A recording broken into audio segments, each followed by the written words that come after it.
Hello, everyone. This is Luis, and I'm here to talk to you. I'm here to show you actually my presentation about communication. So, without further ado, let's do this. So, this is Communication 2105 and of the book Communication in Small Groups. And what chapter 3 is, it's mostly about group formation. What does it talk about group formation? Well, it talks about, why do we join groups? Why do we act a certain way that we do when we're working in groups? And what can a group do to achieve success? There were a lot of interesting topics in this chapter, but the two that I found most interesting were Schutz's theory and the factors that come into play for interpersonal attraction. And so, without further ado, let's start. We'll start with Schutz's theory. So, Schutz's theory is basically that when working in groups, there's three desires that a person has when working in that group that influence, well, it basically influences individuals in a group. And those three factors are inclusion, control, and affection. What inclusion is, it's basically the idea that when working in a group to achieve something like finish an assignment, each team member who wants a good grade will do whatever they can to include themselves in the group. I know that when we started out the code of conduct assignment, everybody was sort of, we didn't really know each other, but we just knew that we had to get this assignment done. So, yeah. Um, the good thing is that I found that a lot of my group members are pretty motivated. They work hard to get a high GPA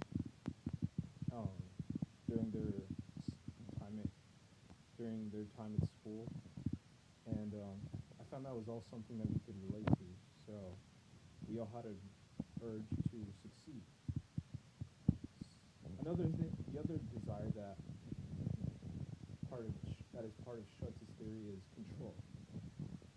What control is, it's basically a person's desire for uh, a person's desire for power in the group among themselves and among others.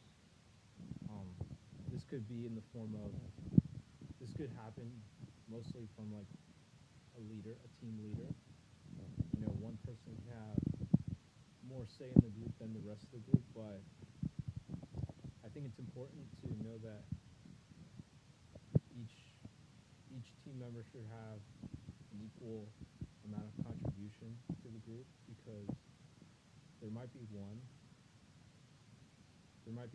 that contributes the most, but I think it's still important that everyone works together so that the team can be successful. I think for when my group met during the forums, I think our team leader was Nicole. Well, we didn't officially decide on a team leader, but she seemed to be so far the most to contribute to our group, so I could see her as potentially the leader of our group. So basically, control is what the amount of guidance and direction somebody has in a group. The last desire shows the affection. Affection is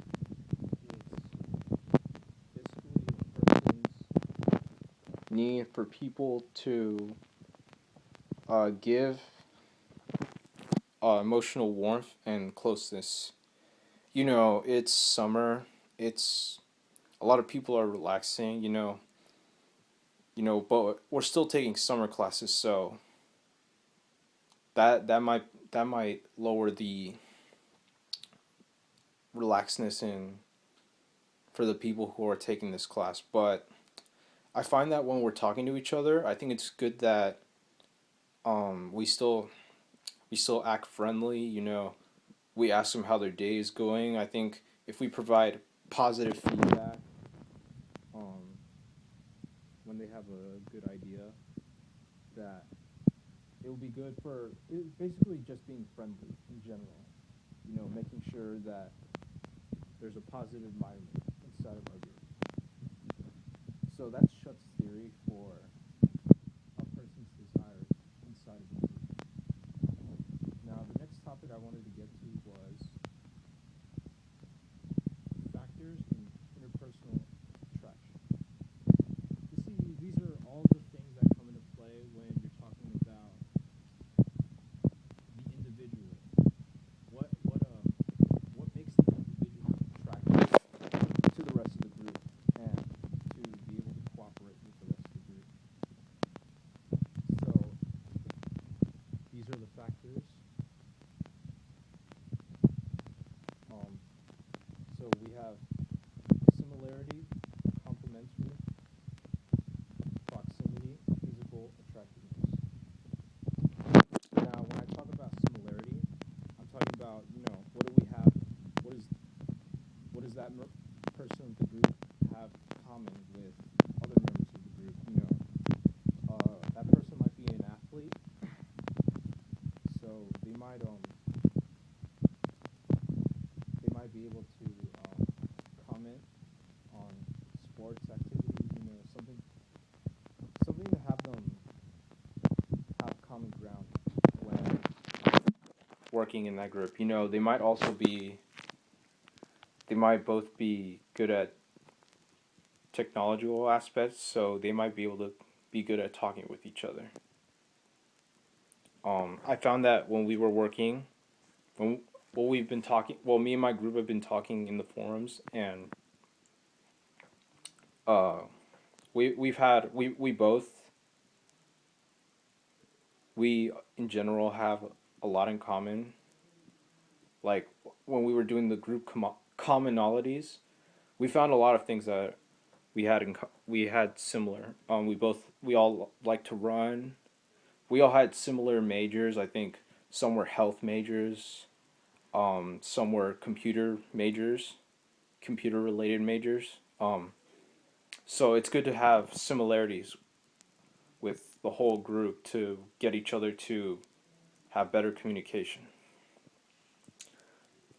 Another thing that another factor is complementary. And what complementary is, it's basically how we can how compatible are we to the rest of the group.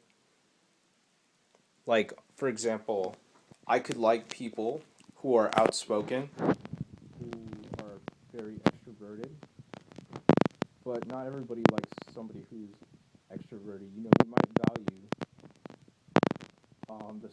somebody who only puts out good ideas.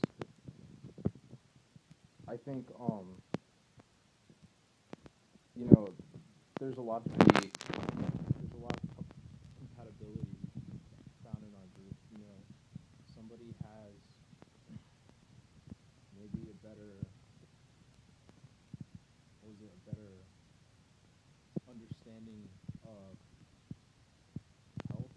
Wow, I might have a better understanding of maybe programming and making a video presentation than others might have. So it's good that we could each find our strengths and find an ability for all of us to accomplish the goal. Now, what proximity is, it's our physical location. Are we available for each other? And for this, I found that since this is an online class, we're pretty separated at the moment, but so it does make this class a little bit harder because communication in general is harder because the proximity is greater. But so we're sort of limited in that department, but we're still able to get assignments done by talking through the forums. Having in the future we're thinking about maybe contacting each other through Facebook or uh, having documents sent through Google Docs.